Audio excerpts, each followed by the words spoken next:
I'm not sure how I can follow Julie, but I just want to say thank you to Julie for all the inspiration that she's given all of us, including me. She is a wonderful, wonderful woman, and thank you.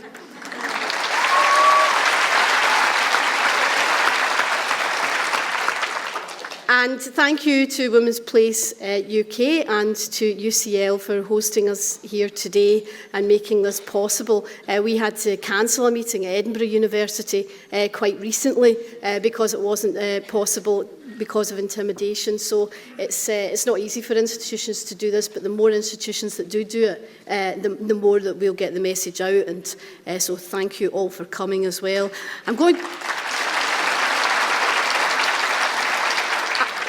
I'm going to take my life in my hands a wee bit and start with the words of a man, even a dead white man, but please bear with me.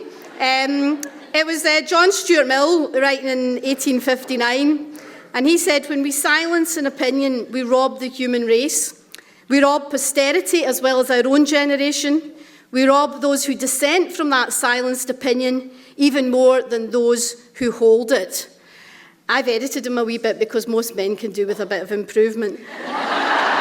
But those words written in 1859 could have been describing the no debate that we see today, which is about silencing an opinion. And when you do that, you lose because you don't test your own arguments.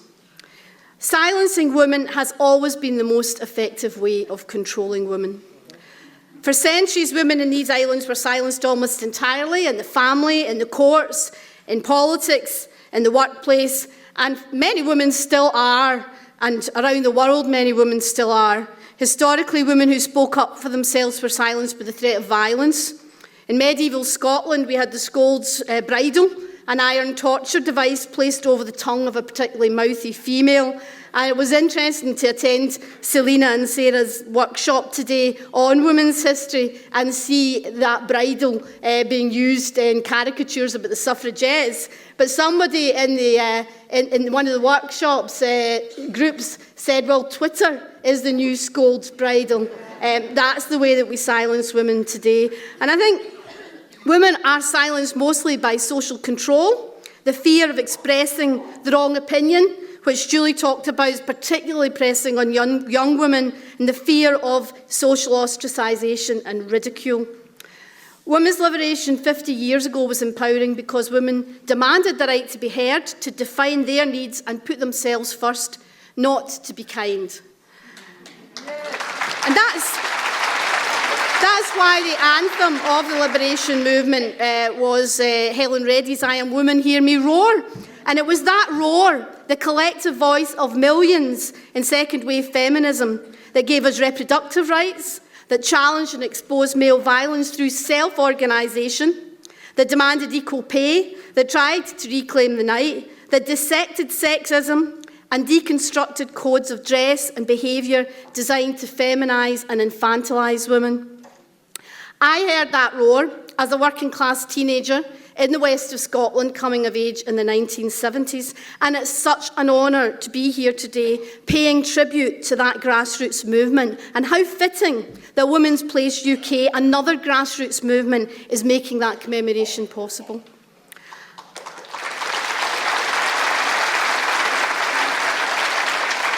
I'm also humbled to be in the presence of women who have devoted their lives to working for other women, in particular in the area of tackling male violence, and it's a particular honour to share a platform with Julie.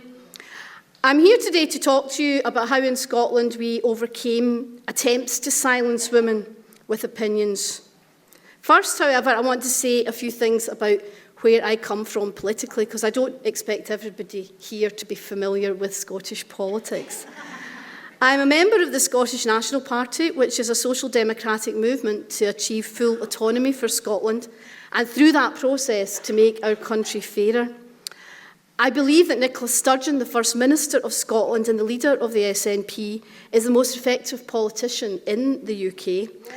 And I know that there are many people, not just that one voice, but I know that there are many people in England who agree with me. Nicola has sought to advance women's equality through a 50-50 cabinet, and our government has brought forward world-leading domestic violence legislation, is expanding early years education and childcare, and trying as best we can manage to mitigate social security cuts imposed on women by successive Conservative governments. So I'm very proud to stand here as a member of the SNP. But as with all progressive parties, Labour's the same, the Women's Inequalities Party is the same. There are differences of opinion. And that is healthy in a democracy, and it's even healthier if you can debate these differences in a civilised way. My journey to the platform today began when I became embroiled in a difference of opinion about how we collect data. Analysts tell you that data always beats emotions, but sometimes data itself can be a very emotive topic, especially for women. We know, of course, through Caroline Criado-Perez's book Invisible Women, which is subtitled Exposing Data Bias in a World Designed for Men, that everything from speech recognition software to office temperature controls are designed for men by default. So we know that our sexed bodies matter, and it therefore follows, in my view, that recording sex accurately is essential if we are to challenge that bias and design a world for women too.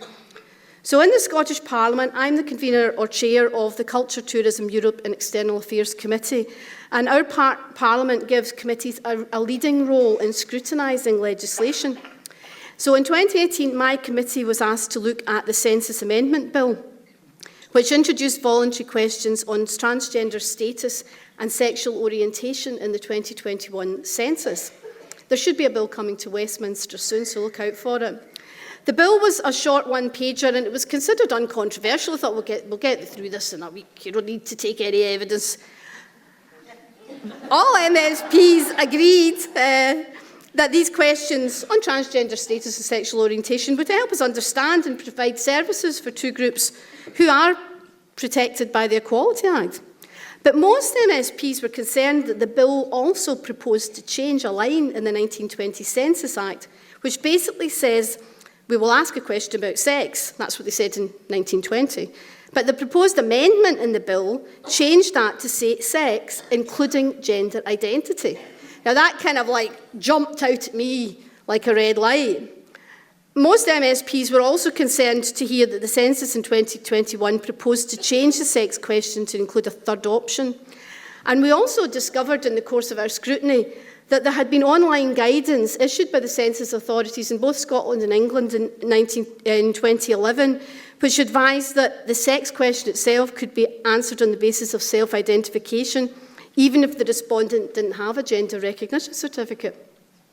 We discovered that the Census Agency had only consulted with a very small number of LGBT groups when it was making up its mind on these questions, and hadn't thought for a second that there might be other groups affected who might have an opinion, like women.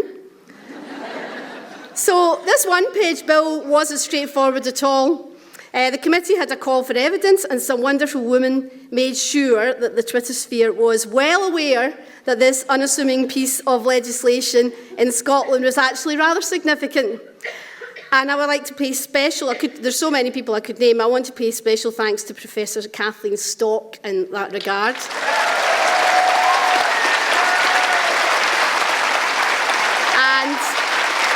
And also Murray Blackburn Mackenzie, a female-led policy analysis team.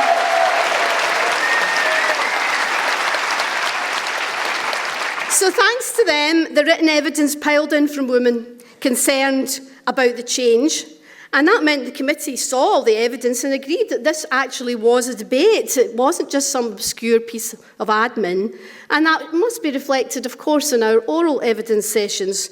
So when we invited witnesses, yes, we invited Scottish Transgender Alliance and the Equality Network, but we also invited another shero, Professor Rosa Friedman,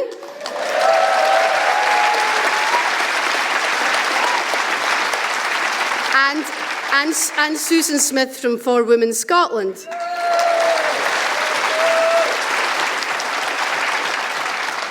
And we also invited data users from the academic world, such as the criminologist and statistics expert, Professor Susan McVie, OBE. It's funny how they're all women, isn't it? She was quite clear. She's a very, very senior statistician, actually, a very, very learned lady, and actually a government statistics advisor. Not that that has any influence in these kind of things these days, but she was quite clear that it was vital that we continued to collect information on sex as a protected characteristic. Of course, there were attempts to demonise Professor Friedman and Susan Smith, and there were suggestions that they shouldn't even have been invited into the Parliament. But that attempt to silence opinion really backfired badly, because people who were new to this debate, including some MSPs, could see that Rosa and Susan were reasonable, caring people. They went out of their way to say that they supported asking a transgender question. So how could they be accused of trans erasure? And how could a statement like sex and gender identity must not be conflated, how could a statement like that be considered hate speech? It really exposed the unreasonableness of the other side, which perhaps explains why they don't want a debate. The work of the committee normalised discussion of sex and gender, and that's why I've gone through it in some detail. And it helped that the Parliament has good security. So the Parliament's a safe space for feminists, if you like, and also has a commitment to free speech, so that we had an ability to have that debate. So our committee produced a report which criticised the census consultation process, and it recommended that National Records of Scotland start speaking to grassroots women's group, which they did. They met with 4 Women Scotland. A majority of the committee recommended the sex question remain binary, and the government agreed to that. The government also amended the bill so that any perceived conflation of sex and gender identity was dropped. The only matter that remains unresolved is the online guidance accompanying the sex question, but the conversation had started and it's spreading. We began with a few concerned academics like Professor McVie, and since then Professor Alice Sullivan of UCL has compiled a letter of concern from 80 very senior social science data users asking the census authorities, which is ONS in England, to think again. And just to quote from their letter, they say, as a key demographic variable, robust data on the number of male and female citizens is of vital importance to the planning and delivering of public services. And data on sex is also used by statisticians and researchers to explain different health and socioeconomic outcomes between men and women. Now, for the life of me, I just can't understand why the collective expertise of these data users is ignored. The census is the gold standard of data collection, and it's a state document. And there are very, very legitimate fears that it could influence how we approach other laws, such as gender recognition. So it's not dry, it's really important. If society conflates sex with gender identity, what happens to sex-specific statistics on violence and equal pay? And how do they reflect male and female experience? What will happen to the concept of same-sex attraction if you can't define sex? How will we maintain...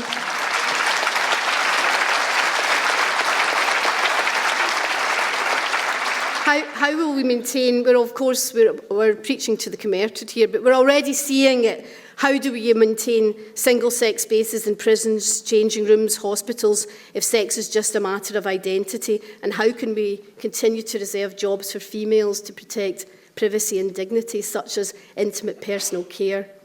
How can we protect female sports? How can we measure how the experience of being socialised as a natal female affects our life outcomes? Biology is not destiny, but biology is real and has real-life consequences.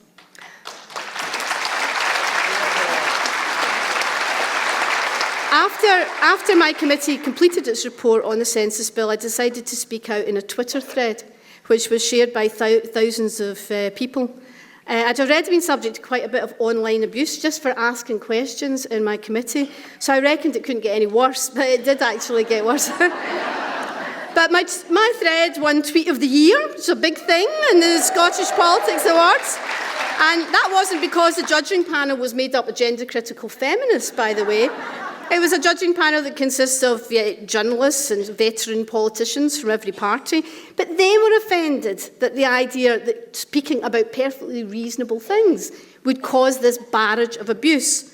They saw what was happening, and they were sending out a message. So when one person speaks out, that empowers others. I became interested in this subject after Reading Julie, Kathleen Stock, Women's Place UK, Fair Play for Women Scotland. And after I spoke, other colleagues followed. We've formed SNP Women's Pledge within our own party because you have to organise. And we've gathered thousands of supporters. And all the other political parties then set up their own pledges. Once you find your courage, you wonder what you were frightened of in the first place. That's because you find that you're not alone. In the Scottish Parliament last year, following on from the census discussions, we had a meeting with Megan Murphy. And as a result of that, the primetime STV news programme ran a really considered interview with her. And nobody watching that interview with Megan could think that anything that she was saying was hateful or bigoted. She was just stating facts in a really calm way. So we were having a public discussion. And of course, more people came forward, including Rona Hotchkiss, who's here today. A former prison governor who has had direct experience of harm caused to the most vulnerable women who can't go anywhere else. My Labour colleague Jenny Mara MSP invited lawyers into the Parliament just last week to discuss the Equality Act. So we've now had Maya Verstater speak in Parliament, Maureen O'Hara, Karen Inglis-Smith, Rebecca Bull, Anya Palmer. We are having a debate. When Julie was attacked in Edinburgh, my Labour colleague Jenny Mara put down a parliamentary motion asserting that we should be able to have discussions, particularly in our universities, about difficult issues such as sex and gender without fear. Nearly every single MSP in the Parliament signed that motion.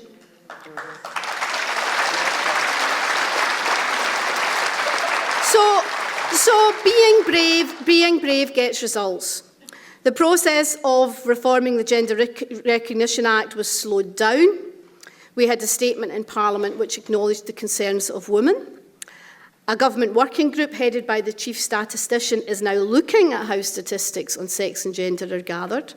Advice to schools is being revised in a way which we hope will better protect and respect girls.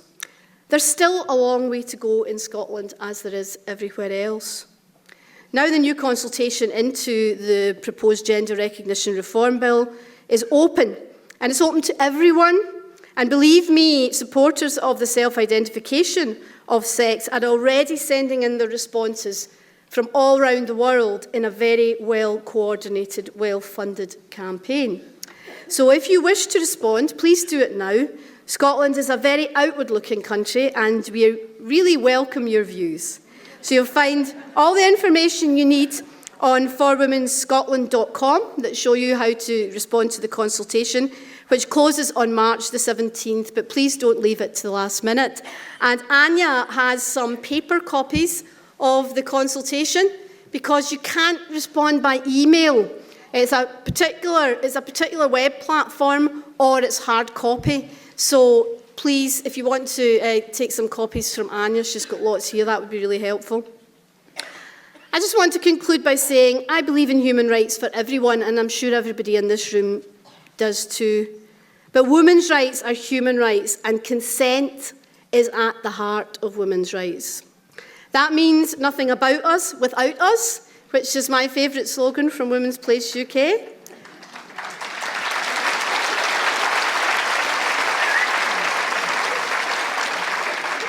And the last thing I want to say is that I've tried to demonstrate today that courage is catching.